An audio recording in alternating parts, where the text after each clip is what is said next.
हरितालिका तीज, एक ऐसा दिन जब मैं अपने समर्पण का सबसे पवित्र रूप अनुभव करती हूं। यह कोई साधारण दिन नहीं होता और न ही यह कोई साधारण व्रत है। यह मेरी श्रद्धा का, मेरी आस्था का और मेरे सुहाग की दीर्घता के लिए किया गया एक निस्वार्थ संकल्प है। साल भर इंतजार करती हूं इस एक दिन का, जब मैं अपने आराध्य शिव और पार्वती माता की तरह ही अपने वैवाहिक जीवन को आध्यात्मिक गहराई दे सकूं। आज जब सूरज की पहली किरण भी नहीं फूटी थी, तभी मैंने मन ही मन एक संकल्प लिया।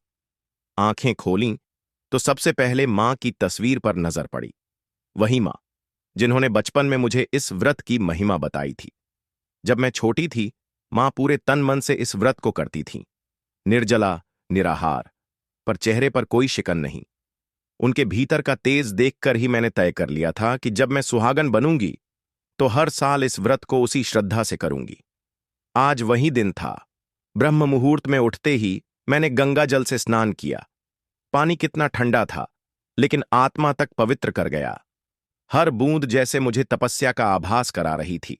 मैं मन ही मन भगवान शिव और माता पार्वती को स्मरण कर रही थी।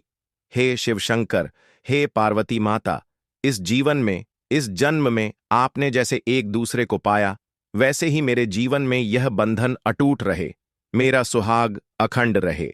स्नान के बाद मैंने पीली साड़ी पहनी, वही जो मेरी मां ने मेरे विवाह पर मुझे दी थी। कहते हैं, पीला रंग शुभता का प्रतीक होता है और आज का दिन शुभता का उत्सव है। मेरे हाथों में मेहंदी का रंग अभी भी ताजा था। कल रात ही सखियों के संग बैठकर लगाई थी। हर लकीर में मेरे पति का नाम छिपा था, हर रंग में मेरे भाव। 16 श्रृंगार किए। मां के आंगन में बचपन से देखा था यह रूप। मां बताती थीं, जब स्त्री 16 श्रृंगार करती है तो वह केवल सजती नहीं, वह देवी बनती है। आज मैं भी देवी पार्वती की एक झलक बनना चाहती थी। मांग में सिंदूर, माथे पर बिंदियां, हाथों में चूड़ियां, कानों में झुमके, हर गहना जैसे मेरा सौभाग्य बन गया था। चूड़ियों की खनक में, पायल की झंकार में मेरे दिल की श्रद्धा बज रही थी। तैयार होकर मैं पूजा की थाली लेकर मंदिर की ओर बढ़ी। घर का छोटा सा मंदिर आज किसी काशी से कम नहीं लग रहा था। दीपक की लौ में जैसे मां पार्वती की छवि दिखाई दे रही थी, धैर्य, त्याग और प्रेम की मूर्ति। मैंने मिट्टी से बने शिव पार्वती की प्रतिमा स्थापित की, वही जो हर साल मैं स्वयं बनाती हूं। यह प्रक्रिया मुझे बचपन से बहुत प्रिय है। मिट्टी को हाथों से आकार देना जैसे अपने आराध्य को छू लेना हो। आरंभ हुई पूजा। मंत्रों की गूंज, कपूर की सुगंध, फूलों की पंखुड़ियां, सब मिलकर एक ऐसा वातावरण बना रहे थे जिसमें केवल भक्ति ही शेष थी। कथा सुनना जैसे आत्मा को एक बार फिर स्मरण कराना था। कैसे माता पार्वती ने तप किया, वर्षों तक कठिन व्रत रखा, केवल इस विश्वास के साथ कि शिव ही उनके पति बने। वह निष्ठा, वह तपस्या, वह श्रद्धा, वही तो हर सुहागन के लिए प्रेरणा है। और मैं भी उसी प्रेरणा को अपने जीवन में जी रही थी। व्रत की कथा के साथ ही मैं अपने जीवन की घटनाएं भी मन में दोहरा रही थी। विवाह का दिन, पहली बार सिंदूर लगने का क्षण, और वह पहली हरितालिका तीज जब मैंने पहली बार यह निर्जला व्रत किया था। वह कठिन था, हां, प्यास लगती थी, भूख भी लगती थी, पर उसके आगे मेरे प्रेम और आस्था की शक्ति कहीं अधिक थी। जैसे ही कथा पूर्ण हुई, मेरी आंखों में श्रद्धा के आंसू थे। मेरे पति मेरे सामने आकर खड़े थे, वही जिन्होंने मेरी आस्था को कभी बाधित नहीं किया, बल्कि मेरा साथ दिया, मेरा सम्मान किया। दिन भर बिना अन्न, बिना जल, पर भीतर से तृप्त थी मैं। यह तपस्या कोई शरीर की नहीं थी, यह आत्मा की थी। और जब शाम ढली, रात होने लगी, तो घर के आंगन में सखियां और परिवार की महिलाएं एकत्रित हो गईं। आरंभ हुआ जागरण, भजन, कीर्तन, नृत्य, हास्य और साथ में वह आध्यात्मिक ऊर्जा जो केवल इसी रात महसूस होती है। हर कोई अपने स्वर में भक्ति गा रहा था। कोई ओ पालने वाले तुझको सब कुछ पता है गा रहा था, कोई शिव शंकर को जिसने पूजा पर झूम रहा था। मैं भी उसी भक्ति में डूबी हुई थी। किसी भी क्षण नींद नहीं आई। मेरे भीतर जो उल्लास था, उसने मेरी सारी थकावट हर ली थी। रात भर दीपक जलते रहे, भजन गूंजते रहे और मन शिव पार्वती की महिमा में रम गया। भोर के समय जब उजाला हल्का हल्का फैलने लगा, मैंने मां पार्वती से प्रार्थना की, हे माता, जैसे आपने शिव को पाया वैसे ही मुझे अपने सुहाग का सान्निध्य प्राप्त हो, मेरे पति दीर्घायु हों और मेरा यह व्रत आपके चरणों तक पहुंचे। फिर आई वह रस्म जो मेरे लिए सबसे भावुक होती है, सुहाग सामग्री का दान। सासू मां के चरणों में झुककर उन्हें चुन्नी, कंघी, चूड़ियां और सिंदूर अर्पित करना, यह केवल भेंट नहीं, मेरे भाव थे, मेरी कृतज्ञता।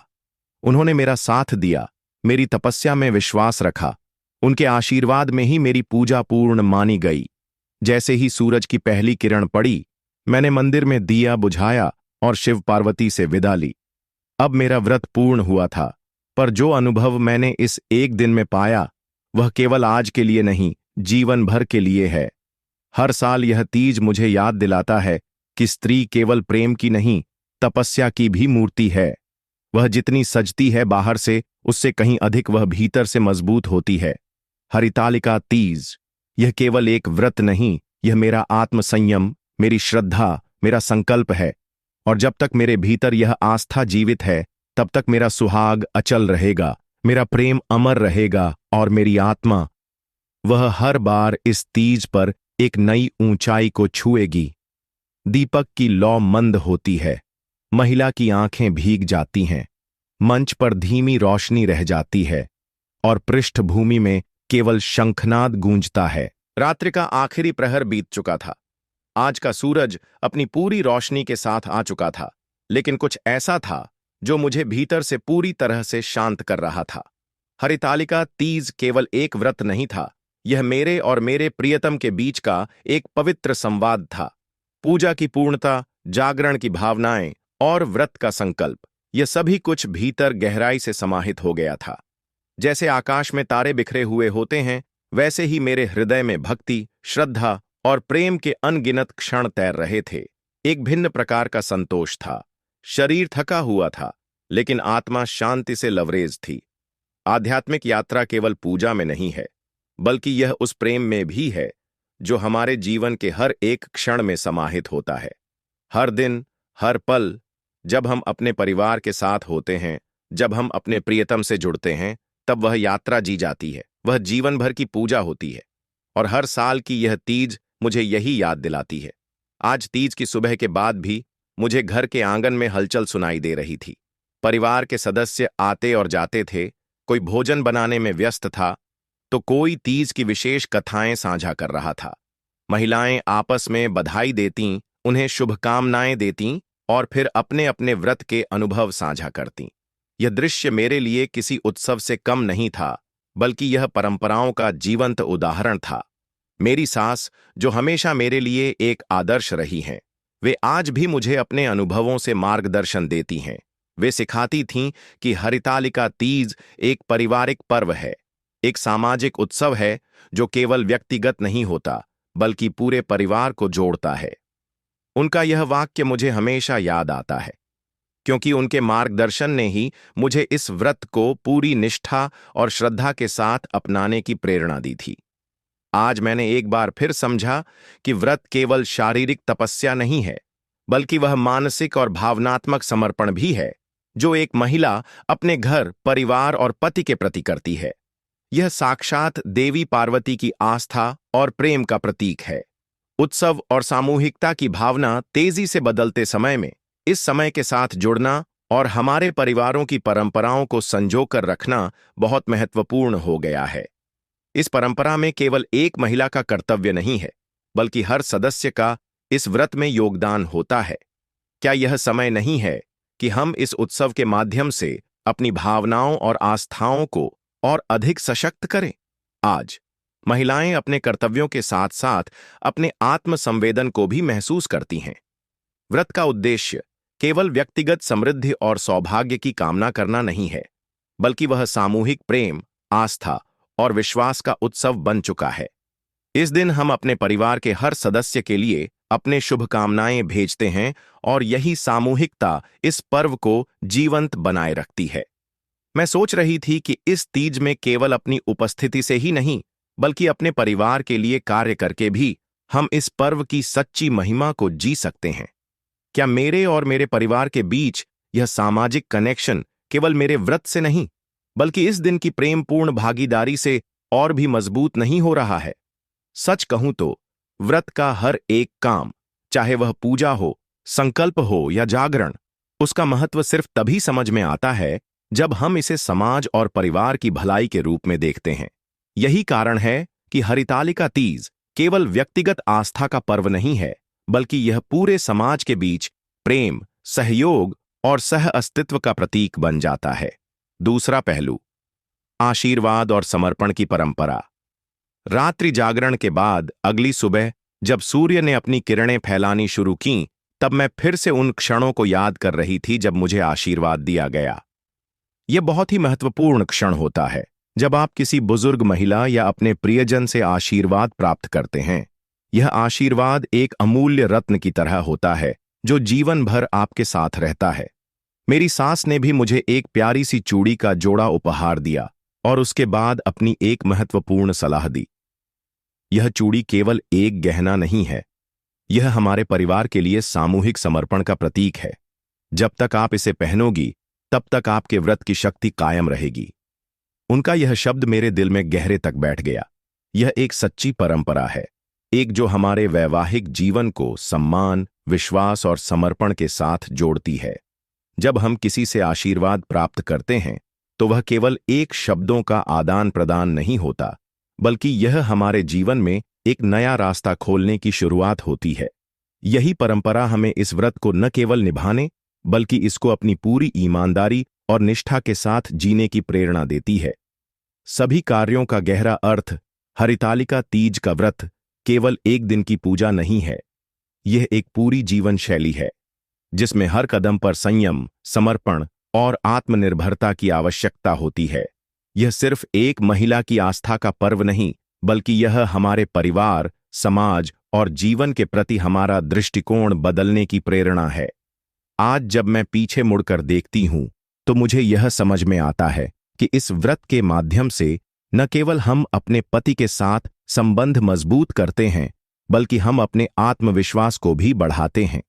यही कारण है कि हरितालिका तीज केवल एक धार्मिक कार्य नहीं है, यह एक आध्यात्मिक यात्रा है जो हमें अपने भीतर छिपे हुए प्रेम और समर्पण की खोज करने में मदद करती है। दीपक की लौ अब बहुत धीमी हो चुकी है और मंच पर महिला का चेहरा पवित्रता और संतोष से चमकता है। दोस्तों, अभी तक वीडियो को लाइक नहीं की हो तो वीडियो को लाइक करें और चैनल को सब्सक्राइब कर लें, ताकि ऐसी जानकारी सबसे पहले आपके पास आए। जब भी मैं अपने जीवन के इस दिन के बारे में सोचती हूं, एक नई ताजगी और नवीनीकरण का एहसास होता है। हरितालिका तीज केवल एक व्रत नहीं, यह मेरे जीवन में एक नए अध्याय का प्रारंभ है, एक यात्रा का हिस्सा है जो हर साल मुझे खुद से जुड़ने का अवसर देती है। यह एक अवसर है खुद को फिर से सहेजने का, संकल्पों को फिर से ताजगी से भरने का और अपने परिवार, समाज और खुद के लिए एक नई ऊर्जा के साथ जागने का। यह कोई साधारण दिन नहीं है। जब आप सुबह उठते हैं और सोचते हैं कि आज तो एक साधारण दिन जैसा होगा, मुझे पूजा करनी है, व्रत रखना है और फिर दिन जैसे जैसे चलता जाएगा वैसे ही इसे पार कर लेंगे, बल्कि यह दिन एक साधना की तरह है, एक दिव्य आशीर्वाद का एहसास है जो हमें आंतरिक शांति और जीवन के असल उद्देश्य से जोड़ता है। हरितालिका तीज एक स्त्री के जीवन में एक ऐसी चुनौती है जो उसे खुद से ज्यादा अपने परिवार, अपने रिश्ते और अपने प्रियतम के साथ जोड़ देती है। यह व्रत केवल एक बाहरी पूजा नहीं, बल्कि एक भीतर की खोज है। इस दिन मुझे लगता है कि मैं सिर्फ अपने पति की दीर्घायु और अच्छे स्वास्थ्य के लिए नहीं, बल्कि खुद के आंतरिक संतुलन के लिए भी प्रार्थना करती हूं। आध्यात्मिक जागरण और खुद को जानने की प्रक्रिया, यह व्रत मेरे लिए आत्मज्ञान का एक रूप बन चुका है। जैसे जैसे समय बीतता गया, मैंने महसूस किया कि व्रत का उद्देश्य केवल यह नहीं कि मैं बाहरी रूप से पूजा करूं, बल्कि यह मेरे भीतर की शुद्धता और एकात्मता की ओर भी बढ़े। यह दिन मेरे लिए एक आध्यात्मिक जागरण की तरह हो गया है, जब मैं खुद से सवाल करती हूं कि क्या मैं अपने जीवन में पूरी तरह से सच्ची और पवित्र प्रेम को जी रही हूं? क्या मैं अपने पति के साथ रिश्ते को पूरी निष्ठा और विश्वास के साथ निभा रही हूं? इस व्रत के दौरान मैं अपने जीवन की यात्रा को देखने की कोशिश करती हूं, हर कदम पर, हर विचार में मुझे अपने रिश्ते और आस्थाओं का पुनः मूल्यांकन करना होता है। तीज का यह संकल्प मुझे याद दिलाता है कि मैं न केवल एक पत्नी हूं, बल्कि एक व्यक्ति भी हूं जिसका खुद का एक उद्देश्य है, जो खुद की आस्था, प्रेम और संकल्प के आधार पर परिपूर्ण होता है। यही एक स्त्री की शक्ति है, अपने भीतर प्रेम और समर्पण को बढ़ाने की, अपने परिवार के साथ हर पल को जीने की और साथ ही साथ खुद को भी सशक्त करने की। पारिवारिक रिश्तों का महत्व मुझे याद है। जब मैं पहली बार इस व्रत को करने बैठी थी, तब मुझे डर भी था। क्या मैं यह व्रत सही तरीके से कर पाऊंगी? क्या मैं पारंपरिक रूप से ठीक तरीके से पूजा कर पाऊंगी?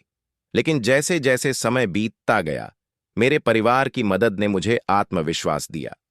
मेरी सास, जो मेरे लिए हमेशा प्रेरणा स्रोत रही हैं, उन्होंने मुझे सिखाया कि व्रत केवल पूजा तक सीमित नहीं है।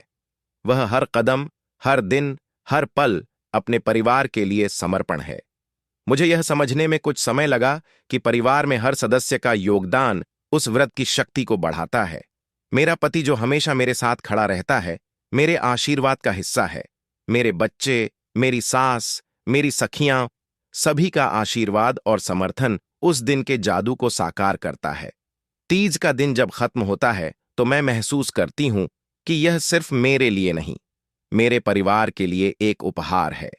जब मेरी सास मुझे आशीर्वाद देती हैं और कहते हैं, तुम्हारी मेहनत और श्रद्धा से तुम्हारे घर में हमेशा सुख और समृद्धि रहेगी, तो वह शब्द मेरे दिल में गहरे बैठ जाते हैं। उनका आशीर्वाद, उनकी शुभकामनाएं मेरी पूरी यात्रा को पूरा करती है। यह केवल 1 रुपया 2 रुपये का दान नहीं, बल्कि आत्मीयता और सच्चे भावनाओं का आदान प्रदान है। यही कारण है कि इस व्रत में न केवल धार्मिकता, बल्कि पारिवारिक संबंधों की भी एक विशेष भूमिका होती है। परंपरा और आधुनिकता का संगम, हरितालिका तीज की महिमा समय के साथ और भी गहरी होती जाती है, क्योंकि इस परंपरा का हर एक पहलू अब मेरे जीवन के किसी न किसी हिस्से से जुड़ा हुआ है। आज के दौर में जब जीवन बहुत तेजी से बदल रहा है, हम अक्सर अपनी जड़ें भूल जाते हैं। लेकिन तीज जैसे पर्व हमें हमारे अतीत से जोड़ते हैं। हमें यह याद दिलाते हैं कि हमें अपनी पहचान, अपनी संस्कृति और परंपराओं को सहेज कर रखना है। आज जब मैं यह व्रत करती हूं, तो मुझे यह एहसास होता है कि यह केवल एक पारंपरिक अनुष्ठान नहीं है, बल्कि यह एक जीवन जीने की कला है। हमारे आसपास जो बदलाव हो रहे हैं, वे हमें यह सोचने के लिए प्रेरित करते हैं कि हम अपने परिवार के मूल्यों और धार्मिकता को कैसे जीवित रखें। यह व्रत न केवल मेरे पति के साथ मेरे रिश्ते को मजबूत करता है, बल्कि यह मुझे अपनी संस्कृति, परंपराओं और उन गुणों को पुनः जागृत करने का अवसर देता है जो हमारी भावनात्मक और मानसिक शांति के लिए आवश्यक हैं। समाज में बदलाव की ओर एक कदम, एक और महत्वपूर्ण पहलू जो हरितालिका तीज के साथ जुड़ा है, वह है समाज में स्त्रियों के योगदान को समझना। यह व्रत न केवल एक स्त्री के व्यक्तिगत विकास के लिए है, बल्कि यह समाज में स्त्रियों के महत्व को भी दर्शाता है। आज जब महिलाएं अपने अधिकारों के लिए संघर्ष कर रही हैं, उन्हें अपने भीतर की शक्ति और सामर्थ्य का एहसास होना चाहिए। हरितालिका तीज यह शिक्षा देती है कि एक स्त्री का जीवन केवल परिवार और पति तक सीमित नहीं होता, बल्कि वह समाज में अपनी भूमिका निभाने में भी समर्थ है।